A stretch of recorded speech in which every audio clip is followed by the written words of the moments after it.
Hello, Tamara Hamilton here, I blog about the business of beauty.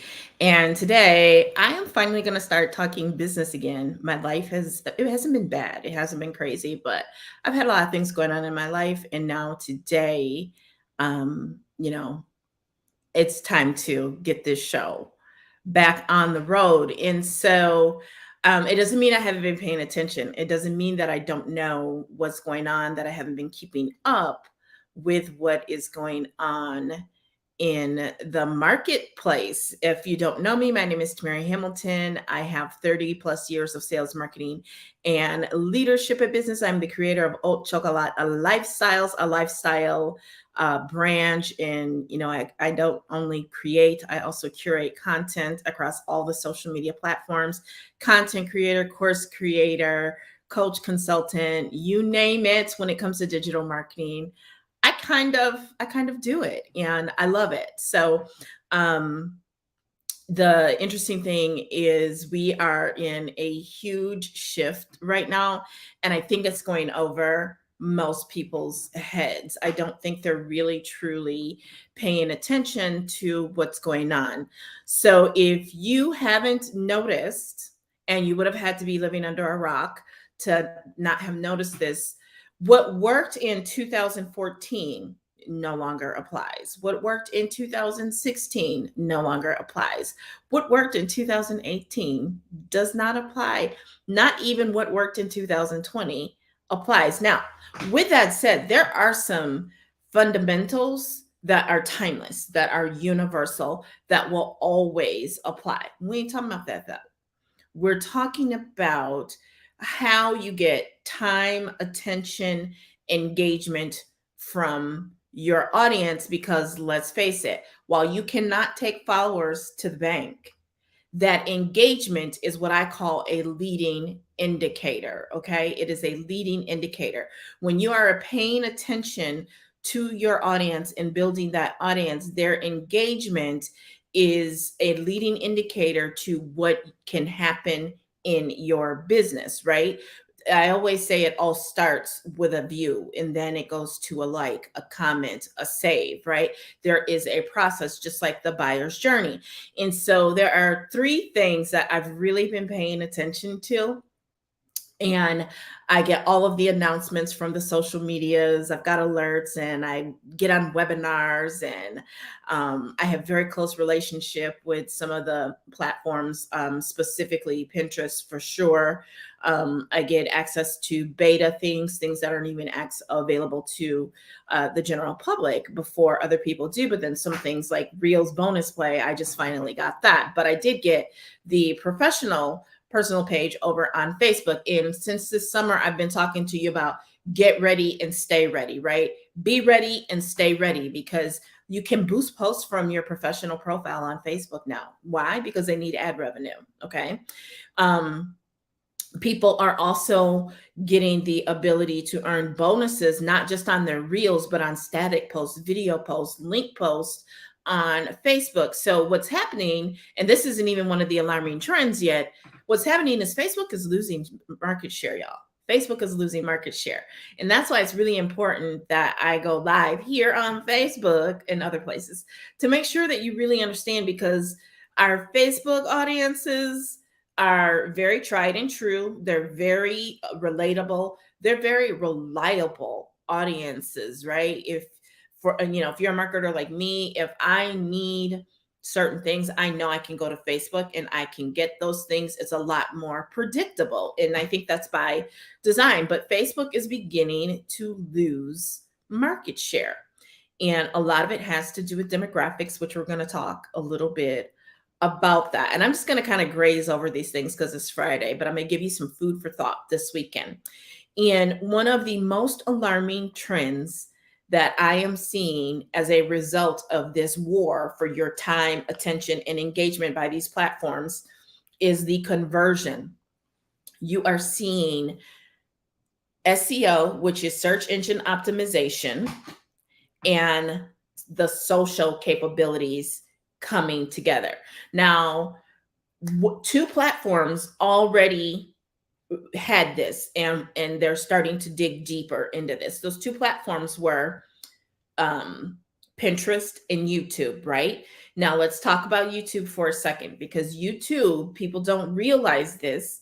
YouTube is the world's second largest search engine, and they are owned by the world's largest search engine, being Google. Okay.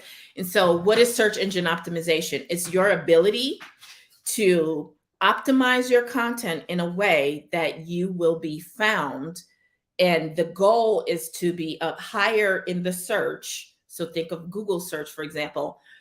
Most people don't go to the second page. They're really going to look at the first 3 to 5 after they look at the ads. I think people now have been trained to know that those first few are ads and they're marked as such. They're going to look at those, right? And so there was always this war over getting onto the first page of Google, and your girl is pretty good at it. Okay. And so there's a lot of keywords and strategies and things that you do to get on that first page. And in 2010 to 14 was big blogging years, and blogs are still very relevant. I've got to get mine back up ASAP. So blogs are still very relevant, but it used to be really easy to get on the first page of Google, and it still is for certain keywords. You just have to have a solid strategy. And, that was the coup de grace, to get on the first page of Google, until what happened? Panda and other updates from Google. And so you're chasing behind these platforms, trying to make sure that you are keeping up and not getting penalized and kicked off of the first page. And so why that is important is because you could create the page authority in order to get on the first page of Google. And it would even take some time. And there were some things you could do in the short term to get on there. And a lot of that has been outlawed. There's triggers in that will keep you off of the first page of Google. So why is this important to me? Or what are you getting at? Get to it. Okay. So the reason that is important today is because a lot of your content can end up on that first page of Google. Okay. You can show up high within the search page of Google with TikToks, with tweets, with pins. Pins used to really dominate the first page of Google, but I think they're giving more equal treatment. Even from your Facebook business page, you can end up in the search on Google, and Google search is a lot more dynamic than it was 10, 15, 20 years ago. Like you can search images, you can search video, hint, right? So we're seeing 3 things with search. It's on page for your blogs and your website. And then the second 2 fall under off page. And this is just my own talking here. This is my own thought here. The other 2 fall off of off page. Okay. And so that is your content getting on the page, the search engine of Google, and then also search within the platform itself. So why is this important? What does this have to do with everything? Because a lot of what you did a few years ago, especially around hashtags, is just no longer relevant. Now, I'm a creature of habit. I still got to use my hashtags, and it may take longer. What I'm finding is it may take longer for that no hashtag post to get there, but you can optimize your captions. And so many people are missing captions, and they're not writing their captions appropriately in order to be findable, to be searchable, to be found, right? And so that is a huge alarming trend, and you better get on it. You better learn this whole SEO meets social and develop your strategy and begin implementing it and getting your captions in order in ASAP. Okay. I feel sorry for the people who got on and left because y'all missing it. Okay. The second thing is, and again, you have to be under a rock to not know this, but Gen Z is now the focus.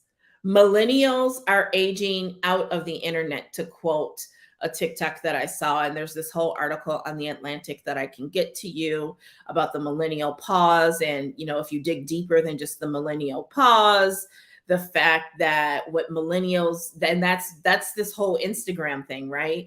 Millennials really love Instagram. They really took Instagram to where Instagram is today. And Gen Z, it's really TikTok, right? And it was Snapchat. And it's going to be interesting to see what the generation that my grandson is in, what platform comes out that they really gravitate toward. But the beauty of this is a couple things. Number one, we have universal platform. Because like 2014, 2015, 18, 19, it was a nightmare because there was this whole, you need to make native content to each platform, right? And so that meant you had to have it this size for Twitter, you had to have it that size for Facebook, another size for YouTube, another size for Pinterest, another size. And what's happening because of Gen Z, everyone is going towards screen size video.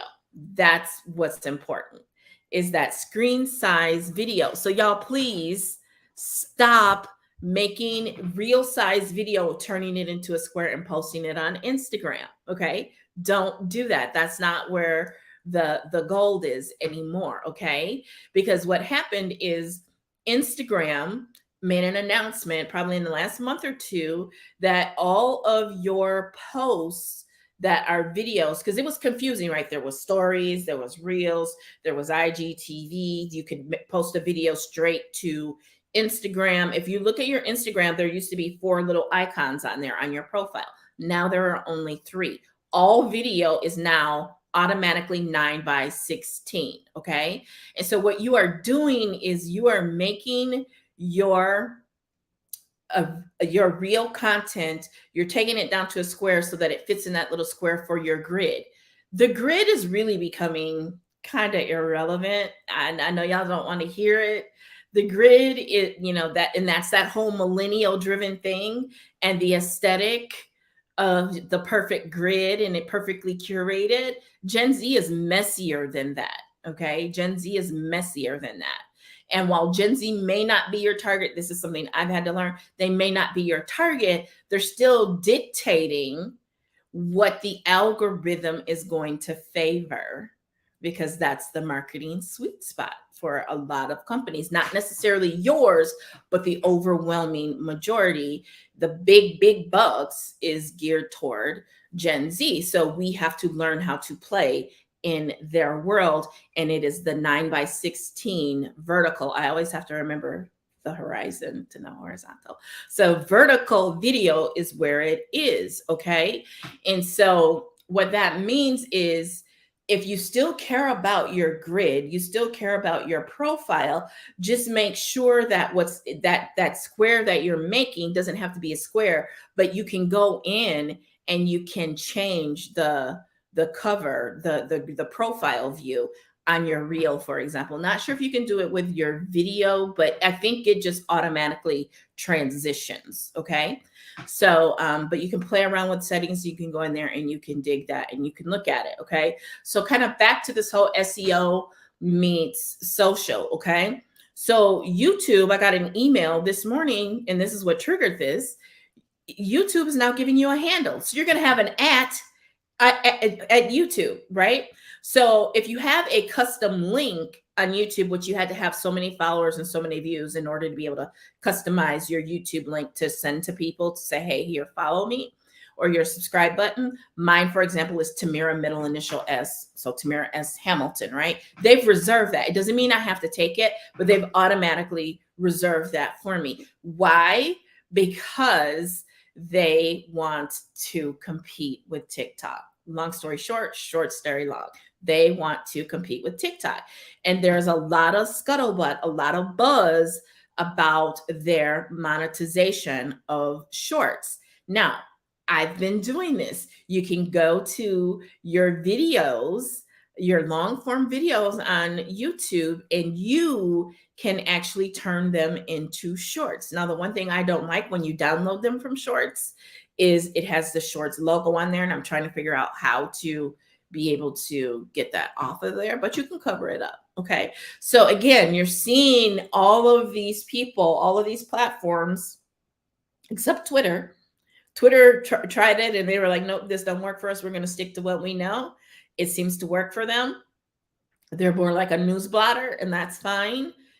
Everybody else, though, is really trying to get that TikTok presence, get that Gen Z, because if at some point, if they don't get those Gen Z eyeballs, they're going to lose. And that's why Facebook is really, really scrambling, because Facebook is heavily, heavily, heavily older millennial, Gen X, and boomers.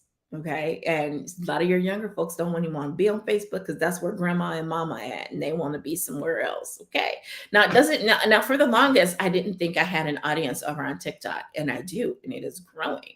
Okay. My fastest growing audience is still Pinterest, though. And I'm in love with Pinterest, and they love me. Okay. So Gen Z also impacts the third alarming trend that you want to know. And I want to put a disclaimer on this one. I need you to understand that I am not hating on Gen Z at all. That I'm finding them to really challenge my thinking, really kind of wake and shake me up. And I think that's how we all have to kind of look at this, is kind of like growth opportunity, and how Gen Z is making us grow as marketers, as businesses, as human beings, right? And how we treat each other, love on each other, and things like that outside of even marketing. But Gen Z is really changing the landscape. Now, one of the things that I will say, whether you're in affiliate marketing, network marketing, traditional small business, local business, one thing, if you are really trying to bring Gen Z in, that you really want to pay attention to, is marketing to them the way that you market it to millennials, Gen Z, and boomers is just definitely not going to work. The biggest opportunity that I see with Gen Z is life skills. Many of them just simply don't have life skills. And the best content, the content that's going to go viral the fastest these days, is content that, how do I want to say this? Because I want to say it the right way. It's not so much about shock value for the sake of shock value, because there's some of that, but you don't want, but there's a thin line between that shock value and what do you call those, conspiracy theories and different things like that, and just like, that kind of stuff. So, there's a thin line. They often, I think, have a difficult time differentiating between entertainment and reality. I'm just going to say that. Okay. And there's some of them are still babies, because technically my grandson is Gen Z. Okay. So life skills, right? So the content that I'm seeing, because here's the thing, let me back up. Here's the thing. A lot of Gen Z, Gen X, and older millennial, and even boomer marketers have jumped on TikTok, and they do all the dancing and that. And then they're like, I don't get any sales. I don't get any leads. I use social media more for lead generation and customer relationship building, and furthering the relationship with the customer, and audience building. It's like this never ending loop, right? And so what I see a lot of people doing is, one, they think it's just a big flash sale. All you do is flash sale, flash sale, flash sale. But if you're not educating, if you're not inspiring, if you're not engaging, if you're not entertaining, then you don't have this never ending loop. What happens is you keep having to discount and discount and discount and discount until finally you end up closing your doors, and you don't want to do that. So the better thing to do is to work with someone like me who can help you get your mix together and get your content plan together, at least your content strategy, because you really are the content these days. You really, really are the content. And so with that said, a lot of, older or elders, they call them, marketers, have leaned toward doing way too much entertaining content, but then they're not flowing into their mix the content that is evergreen. For example, there was a flash sale yesterday, surprise, and instead of scrambling and being stressed about that, I was able to use someone pointed this out to me. They said, did you just use a piece of old content for a current offer? And I was like, why, ma'am? Yes, I did. Right. And so the ability to have the evergreen content that's going to educate your customer, that's going to ascend your customer, that's going to introduce and build brand awareness with a new follower or a complete stranger, because that's always been my thing online. Remember, I said some marketing principles just have not changed. The buyer's journey, not changing. That's not going anywhere, right? So the ability to move someone from complete stranger to now they're, following you, to now they're subscribing, all the way to not only just a customer, they're posting about you and your products, they're tagging and referring friends, or even becoming an affiliate, or working with you, is a process. And so many people think it's going to happen. Okay. So one thing we definitely need to clear up: story prompts are not funnels. Those are not funnels. Taking a bunch of stories, a bunch of pictures and images with way too many words on them, and putting them into stories and calling that a funnel is not a funnel. I don't care who told you that. And they're lying about that and so many other things. What they are, though, is they are a story prompt. A funnel is something much more complex than that. That is not a funnel. Stop believing that somebody taking fancy language to try to impress you and create authority for themselves that they don't have, instead of actually finding and learning and doing something truly of substance. That is a story prompt. That is not a funnel. Okay. That is not a funnel. A funnel, for example, has a very specific objective, and it targets someone at a very specific point in the customer's buyer journey. And so that the reason those aren't working for you, and they're not working, those aren't working, is because they're taking a buckshot approach when they need to be taking a laser approach and targeting. Okay, for this one, I'm building brand awareness. For this one, I'm going after somebody who's been following me a while, and now I want them to become a customer. This one, I'm going for customers and turning them into affiliates, right? Let me turn my fan on. That's the thing. I'm almost 50 and I fired myself up, literally. Okay. So you have to understand the differences in the buyer journey before you can even start talking about you're using a funnel. Those are not funnels. Okay. Oh, I digress. Got myself all worked up and sweaty and hot. So that's why it's called haute chocolat. Now I got hair stuck to my face.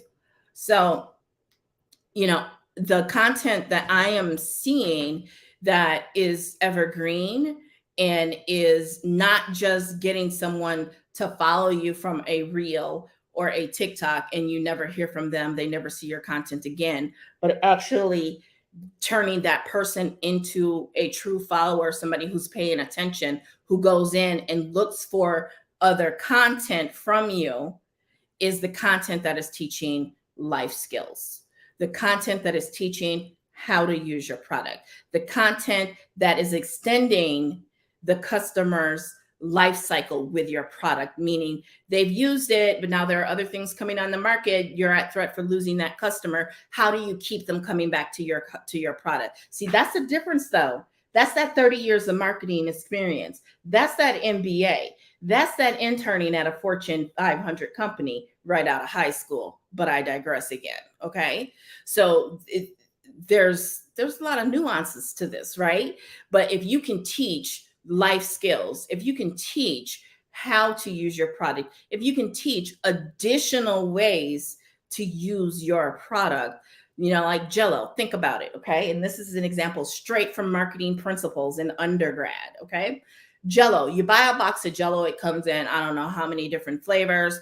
If there were only one way to eat Jell-O probably would not still be around today.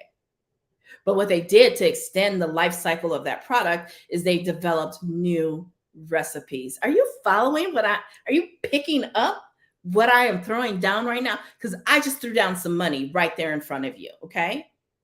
I'm going to say it again. Jell-O would probably be an irrelevant product. It's not even all that expensive. But it still is a product that is going to be around for a while. Why? Because it's in so many different recipes. There's so many different recipes to make Jell-O, including, for shock value on the internet, hot dog water Jell-O. Okay. So the more you can show people things like, do you know there are people who don't know how to take a bath? Do you know there are people who don't know that you should clean the bathtub? They say before you put the child in there. I say you clean the tub after you get your dirty ass out of it, but that's just me. You don't leave the tub dirty. You clean the tub. But I just saw a TikTok. It's viral, 400, 500,000 views of someone who didn't know that you were supposed to clean the tub, before you put the kids in there every 3 to 4 nights, which we're not even going to talk about that. Okay. Are you picking up what I'm throwing down? Showing people, okay, here is my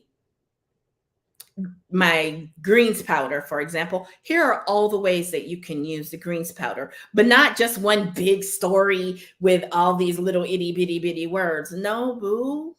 No, because you got to do that over and over and over and over again. Every time you go to make a different recipe to keep yourself interested in your own product, you make that a video and you post it everywhere because now it's mostly universal. There are some other things you need to do, but you can literally take what video, just make sure it doesn't have a logo, and put it on so many different platforms. It's actually a lot easier to create what I call my content warehouse. Okay, so life skills. I'm still seeing image posts, infographics do well on Instagram. I saw one this morning, how to clean your stove. Gen Z is very nurtured, helicopter moms. They don't know a lot of these things. They remember the video I did about body slugging and was like, we've been doing that. Not everybody's mama taught them that after you get out of the shower, after you get out of the tub, you put lotion on.